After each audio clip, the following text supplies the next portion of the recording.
آپ بھینس کر لیں، بکرا کر لیں، کوئی کر لیں جس کی چمڑی کو اس کی ذبح کیے بغیر اس کی چمڑی اتاری جائے، کہ جتنا درد اس کی چمڑی کے اترنے پر اس کو ہوگا، اس درد کو 100 بار جمع کرو۔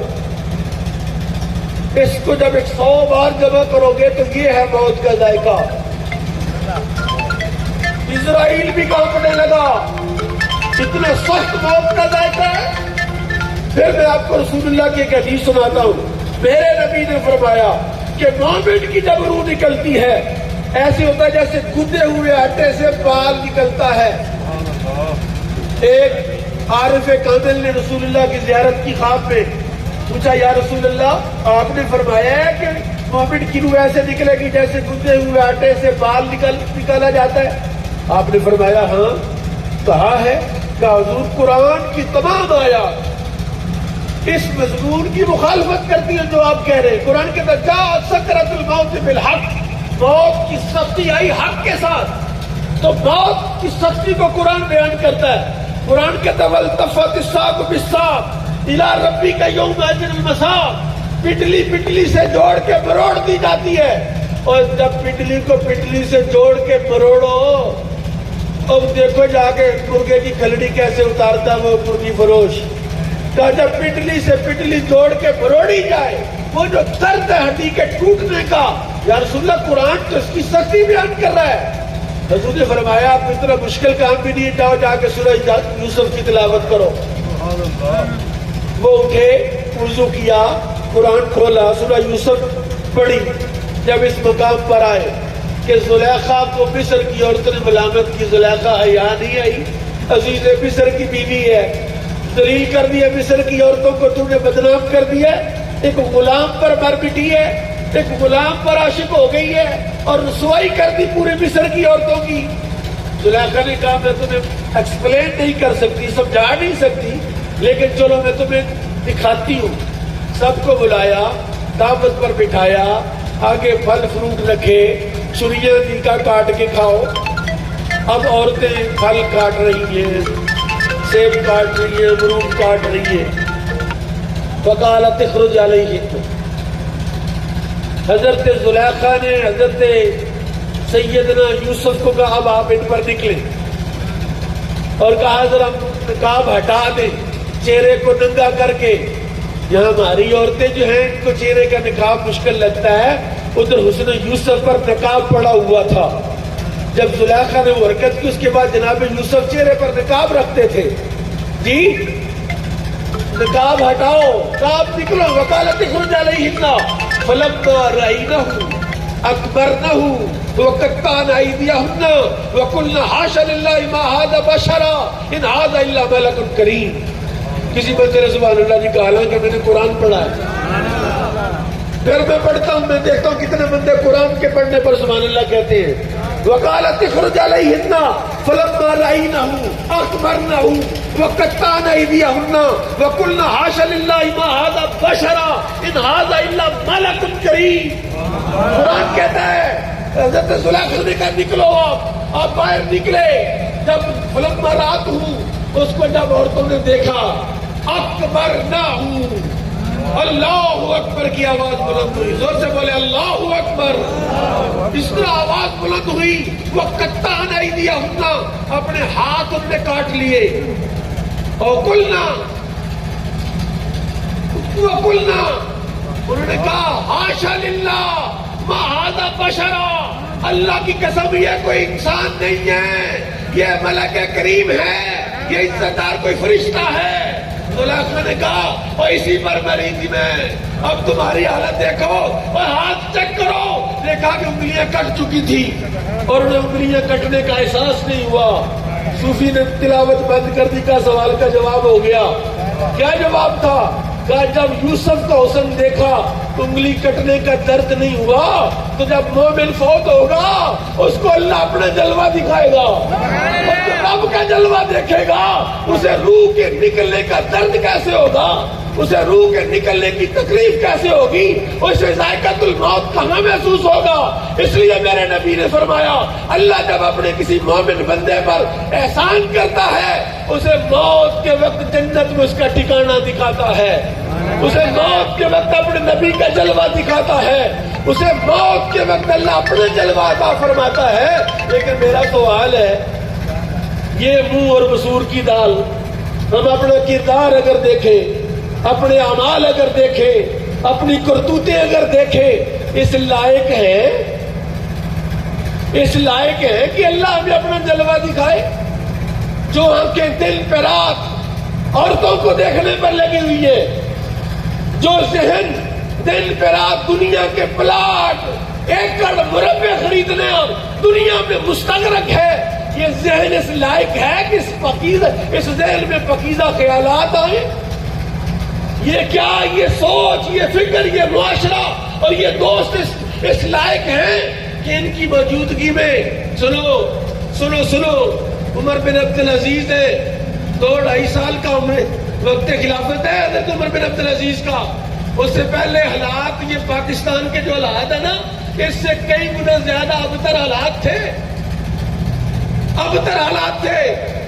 اور عمر بن عبدالعزیز سے پہلے 3 خلفاء بنو امیہ کے، جن کی موت کے بعد رنگ سیاہ ہو گیا، جب قبر میں رکھا تو چہرہ قبلے سے پھر گیا۔ کہا کیوں پھرا ہے؟ کہ اس لیے پھرا ہے کہ یہ لوگوں کا خون چوستے رہے۔ پھر عمر بن عبدالعزیز آیا ہے اور اس نے اپنا سارا مال بیت المال میں جمع کرایا ہے، اور اتنی بڑی سلطنت ہے پوری دنیا میں، پوری مسلمانی مملکت میں کوئی زکوٰۃ لینے والا نہیں رہا۔ اس کی برکتیں اتنی ہیں جو اسلامی نظام ہے، جو شریعت کا نظام ہے، جو قرآن کا نظام ہے۔ لیکن اتنا بڑا صوفی اور کامل عمر بن عبدالعزیز، وہ بھی مہینے میں 1 رات مختص کرتا ہے اور اپنی سلطنت کے علماء کو بلاتا ہے، اوے آؤ یار، کوئی موت کا ذکر کرو، کوئی پل صراط کا ذکر کرو، کوئی میدان محشر کا ذکر کرو، اوے مجھے رلاؤ، مجھے خوف دلاؤ میرے رب کا، تاکہ میں آخرت میں اپنے رب کے عذاب سے بچ جاؤں۔ اور یہ قوم اور یہ افراد، یہ لوگ، یہ حالات، میلہ لگے تو کنجر کھانے کے لیے سارا گاؤں اور سارا علاقہ اکٹھا ہوگا، لیکن تقویٰ، پرہیزگاری اور قرآن کے لیے ان کے پاس کہیں ٹائم نہیں ہے۔ اوے مرنا تو ہے نا۔ جناب صدیق اکبر کی سینگ میں نے آپ کو سنائی ہے، آپ فرماتے ہو لمحہ موجود اور موت کے وقت کے درمیان کی گھڑیاں ہیں، اللہ کے کام پر لگا دو، نیکی کے کام پر لگا دو، تقوی کے کام پر لگا دو، اور اگر نہیں لگتا تو قبرستان جاؤ۔ وہ لوگ بھی تمہاری طرح مصروف تھے لیکن وہ چلے گئے، تم نے یہاں رہنا نہیں ہے۔ اور سنیے ایک اور حدیث، میرے نبی نے فرمایا الموت جسر یوصل الحبیب الی الحبیب، موت تو ایک پل ہے جو دوست کو دوست کے ساتھ ملاتی ہے۔ کہتے جناب موٹر وے نہیں بن رہا، نارووال والوں کے لیے سڑک کا بڑا مسئلہ ہے، اور دوڑ دوڑ کے لاہور جانے، موٹر وے پر چڑھنے کا تو شوق ہے، اور تجھے خیال ہے لاہور جانے کا شوق ہے، موٹر وے پر چڑھنے کا شوق ہے، اور جنت کے پل صراط پر چڑھنے کا شوق نہیں، اور قبر میں جنت کی کیاری بنانے کا شوق نہیں ہے، اور اپنی آخرت کو سنوارنے کا شوق نہیں ہے۔ میرے نبی نے فرمایا ہے، میرے نبی نے فرمایا قبر المومن روضۃ من ریاض الجنہ او حفرۃ من حفر النار، مومن کی قبر یہ جنت کی کیاری ہوگی یا دوزخ کا گڑھا ہوگی۔ حضرات، مکان بتاتا ہے، ٹائل پتھر لگا ہوا ہے، فرنٹ ایلیویشن دیکھ کے پتہ چل جاتا ہے صاحب مکان جو مکین ہے مالدار آدمی ہے۔ اسی طرح جنت کی کیاری والا، جس کی قبر جنت کی کیاری بننی ہے، اس کا چہرہ دیکھ کے اندازہ ہو جاتا ہے کہ جناب کی قبر کیا بڑھے گی۔ میں صرف اتنی بات کہتا ہوں، جو میرے ذمہ میں ایک بات تھی علامہ نصر الدین صاحب نے لگائی کہ فکر آخرت پر بات کرو، میں صرف فکر آخرت کی یہ بات کہتا ہوں کہ کوئی ایک بندہ ہی بتاؤ جس نے بڑا سا مال جمع کر کے اس کو انجوائے بھی کیا ہو۔ میں نے تو دیکھا جس نے جتنا زیادہ مال جمع کیا ہے وہ روتا ہی گیا ہے، وہ ہائے ہائے کرتا گیا ہے، مجھے تو آنی تھی اب 4-5 ٹن کے اے سی لگائے تھے، اب تو گرمیوں میں رضائی لے کے سونے کا مزہ آنا تھا، سائیوں نے سونے پتہ ہے جنت بنائی تھی، ایک شخص نے جنت بنائی تھی اور پوری دنیا کا مال جمع کیا تھا، اس نے ہیرے جواہرات جمع کر کے جنت میں لگائے تھے، اپنے باغ میں لگائے تھے، کہا میں دنیا میں جنت بناؤں گا، اللہ کی جنت کو چھوڑو تم، لیکن میرے اللہ نے اس کو جنت میں اپنی باغ میں جانے نہیں دیا، اس لیے تیرا باغ کون سا ہے؟ میں ایک حدیث سناتا ہوں، فخر رازی نے لکھا ہے اعوذ باللہ من الشیطان الرجیم کی تفسیر میں، فخر رازی کہتا ہے لوگو، اللہ کہتا ہے لوگو جنت میں نے تمہارے لیے باغ بنایا ہے، تو جو ہے جنت کا باغ میں نے کس کے لیے بنایا؟ تمہارے لیے، اس میں تمہارا دشمن اور میرا دشمن شیطان، میں نے اس شیطان کو تمہارے باغ سے نکال دیا ہے، اور لوگو تمہارا دل میرا رب العالمین کا باغ ہے، سبحان اللہ، تمہارے باغ سے میں نے تمہارے دشمن کو نکالا، تمہارا دل میرا باغ ہے، رب کا باغ ہے، مومن کا دل جو ہے رب کا ویڑا ہے، رب کا مقام ہے، عرش ہے تیرا دل، اللہ کا عرش ہے، فرمایا اب میرے باغ کو بھی ذرا میرے دشمن سے پاک کرو۔ مالک تو نے تو اپنی طاقت کے ساتھ شیطان کو نکال لیا، وہ تو ہمیں نظر نہیں آتا، شیطان اگر نظر آئے تو اس کی باچیاں بن دیں، اس سے لڑائی کریں، کو گولی ماریں، اس کو بم مار کے اس کو اڑا دیں، کوئی مہربانی کر میرے اللہ، یا تو طاقت دے یا تو دکھا ہمیں، نہیں تو طاقت بھی نہیں ہے تو کیسے پاک کریں؟